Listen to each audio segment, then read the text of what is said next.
जय Hind, Vande Mataram. NCERT zone KLD में आपका स्वागत है। जैसे कि जो कक्षा 10 के गणित विषयों का बहुविकल्पी प्रश्नों का सीरीज चल रहा है, उसमें आज हम अध्ययन करेंगे अध्याय 5 समांतर श्रेणी के कुछ महत्वपूर्ण बहुविकल्पी प्रश्नों को। तो बिना देरी किए शुरू करते हैं हम समांतर श्रेणी का पहला प्रश्न। क्या निम्न में से कौन सा समांतर श्रेणी में नहीं है? निम्न में से कौन सा समांतर श्रेणी में नहीं है? आपको अंदर 4 ऑप्शन दिया गया है। अब देखिए समांतर श्रेणी होता क्या है। मान लीजिए कोई समांतर श्रेणी में कोई पद है A1, A2, A3, A4 ... अगर ये समांतर श्रेणी में कब होंगे? जब इनके बीच का सर्वांतर यानी कि डी क्या होगा? बराबर होगा। डी बराबर क्या होगा? A2 माइनस A1 बराबर होना चाहिए A3 माइनस A2 बराबर होना चाहिए A4 माइनस A3। इसी तरीके से अगर सभी का वैल्यू यानी कि सर्वांतर डी का वैल्यू क्या आना चाहिए? इक्वल आना चाहिए सभी जगह पर, तो श्रेणी में समांतर श्रेणी में है, अन्यथा नहीं है। जैसे ए वाला ऑप्शन दिया है 1,4,7। अब A1 हो गया, A2 हो गया, A3 हो गया। अब अगर देखा जाए डी बराबर क्या हमने बताया A2 माइनस का A1, तो 4 माइनस का 1 बराबर में 3। A3 माइनस A2 देखा जाए तो 7 माइनस 4 बराबर 3। तो ये समांतर श्रेणी में है और यहाँ पूछा है कौन सा नहीं है, इसलिए तो पहला आंसर नहीं बन सकता। दूसरा अगर देखें माइनस का 5, माइनस का 2, 1,4 ...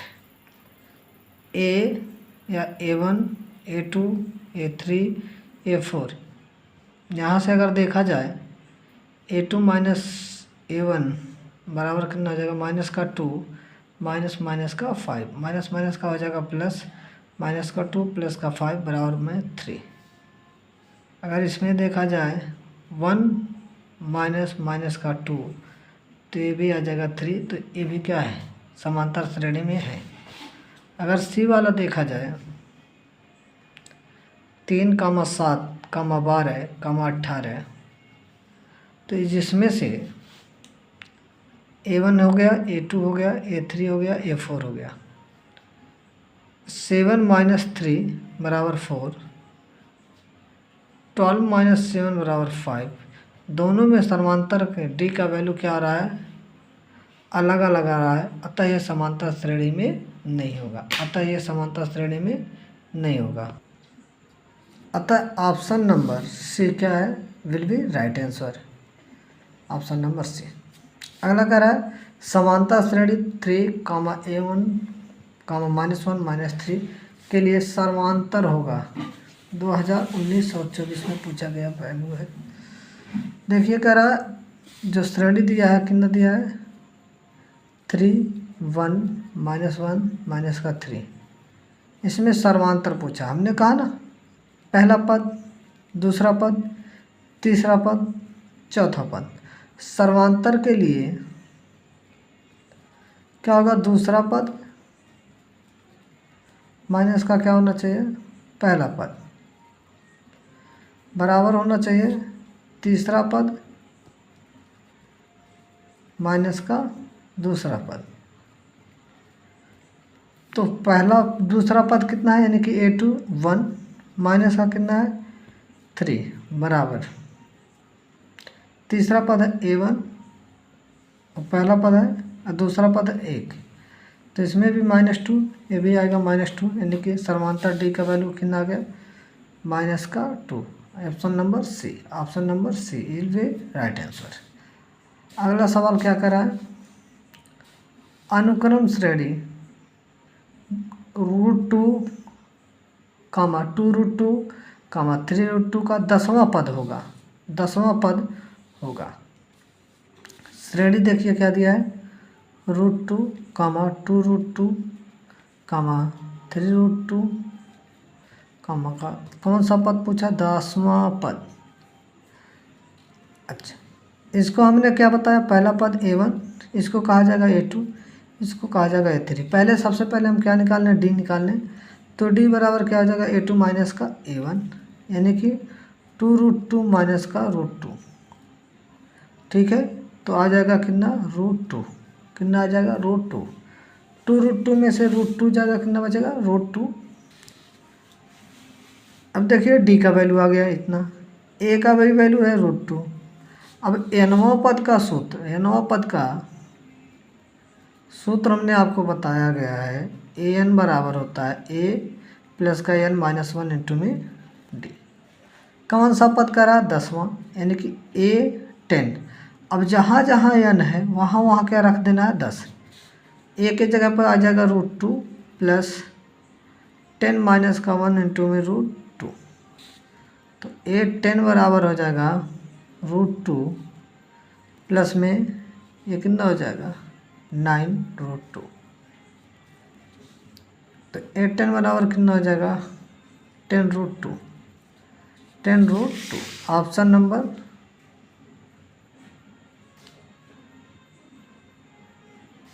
अच्छा, ऑप्शन नंबर सी।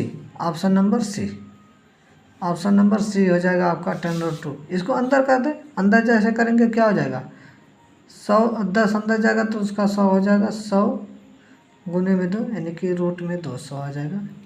ये आपका आंसर हो जाएगा। आंसर आपका आ जाएगा 200, रूट में 200। ऑप्शन नंबर सी।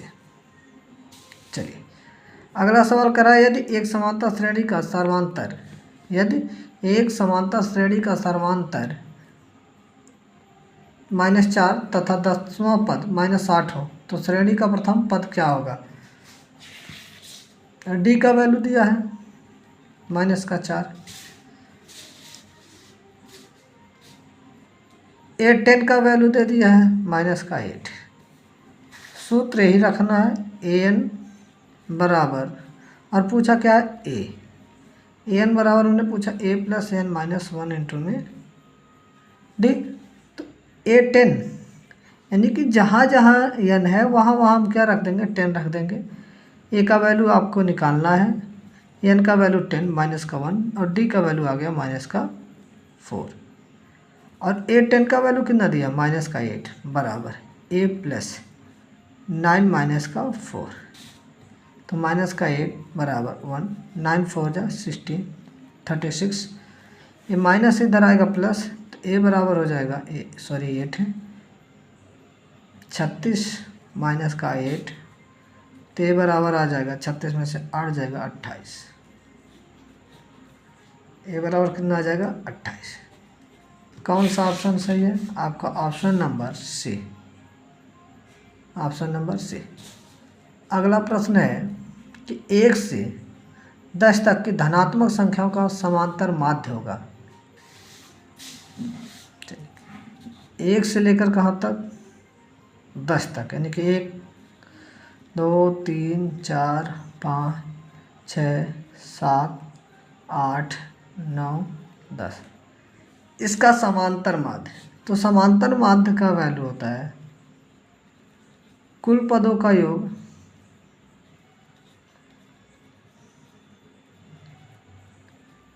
बटे में पदों की संख्या, यानी कि आपका हो जाएगा, इन सबको जोड़ दो, ये हो जाएगा 10 10 20 10 30 10 40 10 50 5 55 बटा 10, यानी कि आ जाएगा आपका 5.5। कितना आ जाएगा? 5.5। ऑप्शन नंबर अच्छा सॉरी आपका कह रहा है 1 से 10 तक की सम संख्याओं का समांतर माध्य पूछा है। किसका पूछा है? सम संख्याओं का समांतर माध्य। तो सम संख्या क्या क्या हो जाएगा? 2 4 6 8 और 10। तो इनको जोड़ो, 2 4 6 8 और 10 बटे में 1 2 3 4 5 संख्या हैं, ये तो 10 है, 10 20 10 30, 30/5 काटेंगे तो कितना आ जाएगा 6, कितना हो जाएगा 6, ऑप्शन नंबर सी। आगे चलें, कह रहा समांतर श्रेणी 3 8 13 18 3 8 13 18 का कौन सा पद 78 है? कितना है? 78 है। कौन सा पद 78 है? श्रेणी पहले देखिए, सवाल तो समझते हैं। श्रेणी दिया 3 8 13 18 डॉट डॉट डॉट, ए का वैल्यू दे दिया 3, डी का वैल्यू निकालेंगे तो 8 - 3 = 5, यानी कि 8 में से 3 जाएगा, कितना आ जाएगा 5। अच्छा, ए एन का वैल्यू कितना दे दिया 78, और ए एन का वैल्यू पूछा है। प्रश्न हमने सूत्र बताया, ए एन बराबर ए प्लस एन -1 इंटू में डी। ए एन का वैल्यू 78 दे दिया है, ए का वैल्यू 3 प्लस n -1 और डी का वैल्यू आ गया है 5। 78 बराबर 3 प्लस 5n माइनस का 5, इसको हम भेज देंगे इधर, माइनस है तो इधर आ जाएगा प्लस, या यहाँ जोड़ दो। 78 बराबर 5n माइनस का 2, ये माइनस इधर आएगा प्लस, हो जाएगा कितना 80 बराबर 5n, n बराबर हो जाएगा 80/5, काटेंगे तो 16, n का वैल्यू कितना आ गया 16, यानी कि 16। Option number B, option number B. अगला प्रश्न, समांतर श्रेणी 4 9 14 254 का अंत से 10वां पद, वेरी इंपॉर्टेंट। कह रहा है कि जो समांतर श्रेणी दिया है 4 9 14 डॉट डॉट 254 का अंत से 10वां पद, कहाँ से? अंत से, ये ध्यान रखना है। पहले हम ए देखें कितना दिया है 4, डी का वैल्यू निकालेंगे तो 9 - 4, तो डी बराबर आ जाएगा 5, डी बराबर आ जाएगा 5। अब अंत से चाहिए तो जो अंतिम पद होगा वो क्या बन जाएगा? पहला पद 254 डॉट डॉट डॉट डॉट 14 9 4। यहाँ से देखें तो ए बराबर आ जाएगा 254 और डी बराबर हो जाएगा माइनस का 5। यहाँ प्लस का 5 आया था तो उस उल्टा करेंगे तो क्या हो जाएगा? माइनस का 5 हो जाएगा। अब हमें एन का वैल्यू निकालना है, तो ए एन बराबर क्या होता है? ए प्लस n -1 इंटू में डी। कर अंत से 10वां पद निकालना है, तो A10 बराबर ए का वैल्यू हो जाएगा 254 प्लस 10 माइनस का 1 इंटू में माइनस का 5, तो A10 बराबर 254 प्लस का 9 गुणे में माइनस का 5, तो A10 बराबर 254 माइनस का 45, 14 में से 5 जाएगा तो कितना बचेगा 8, 4 में से 4 गया 0 2, 208 कितना आ जाएगा? 208, option number A, option number A. अगला प्रश्न कह रहा है, निम्नलिखित समांतर श्रेणी के लिए प्रथम पद तथा समांतर होगा। सवाल श्रेणी दिया आपका 1/3 5/3 9/3 13/3। क्या दिया है? 1/3 5/3 9/3 13/3। कह रहा है इसका पहला पद और समांतर दोनों बताना है। चलिए, पहला पद तो 1/3 हो जाएगा। अब ऑप्शन देखिए कहाँ कहाँ 1/3 है, बस पहले में है, तो ऑप्शन नंबर ए क्या है? सही है, बाकी करने की आगे की ज़रूरत नहीं है। प्रथम पद और समांतर होगा तो पहला पद 1/3 है तो 1/3 ही हो जाएगा। अगला कह रहा है, किसी समांतर श्रेणी में यदि d बराबर -4 n बराबर 7 और an बराबर 4 है तो a का मान ज्ञात कीजिए। Very good. क्या दिया है? d बराबर -4 n बराबर 7, an बराबर दिया है 4 और a का वैल्यू पूछा है। सूत्र वही an बराबर a plus n minus 1 into में d। an का वैल्यू 4, a का वैल्यू निकालना है 7 माइनस का 1 इंटू में 7 में से एक जगह 6 गुने माइनस का 4, 4 बराबर प्लस माइनस का 6 चौक 24, ये माइनस इधर आएगा प्लस, तो a बराबर हो जाएगा 4 प्लस 24, तो a बराबर 28। Option number D, option number D. आगे चलें, चलिए आगे चलते हैं। क्या करा, यदि किसी समांतर श्रेणी का सर्वांतर 5 है तो a18 माइनस a13 क्या है। वेरी वेरी इंपॉर्टेंट सवाल। d का वैल्यू दिया है, सिर्फ और सिर्फ d का वैल्यू दिया है 5 और पूछा क्या है a18 माइनस a13 कितना होगा। अब हमें पता है an बराबर होता है a plus n minus 1 into में d। तो an बराबर a plus n minus 1 into में 5, d का वैल्यू कितना दिया है 5, ठीक है, हाँ 5 है तो हाँ ठीक है। अब यहाँ से निकलेगा an बराबर a प्लस का 5n माइनस का 5, और हमें निकलना किसका a18 का वैल्यू, तो जहाँ जहाँ n है वहाँ क्या रख देंगे 18, तो ये 18 बराबर हो जाएगा a प्लस 5 गुने 18 माइनस का 5, तो ये 18 बराबर हो जाएगा a प्लस 18 पचे 90 माइनस का 5, तो ये 18 बराबर आपका हो जाएगा a प्लस का 85। समीकरण नंबर 1 इसको मान लीजिए। अब a13 को अगर हम निकालें, अब डायरेक्ट हम कर रहे हैं, यहाँ आपको बताने के लिए मैंने इतना लंबा चौड़ा किया, नहीं तो डायरेक्ट कर सकते थे। अब a प्लस 13 माइनस 1 इंटू में 5, तो a13 बराबर आपका हो जाएगा a प्लस 12 गुने 5, तो a13 बराबर हो जाएगा a प्लस 12 पचे 60। समीकरण नंबर 9।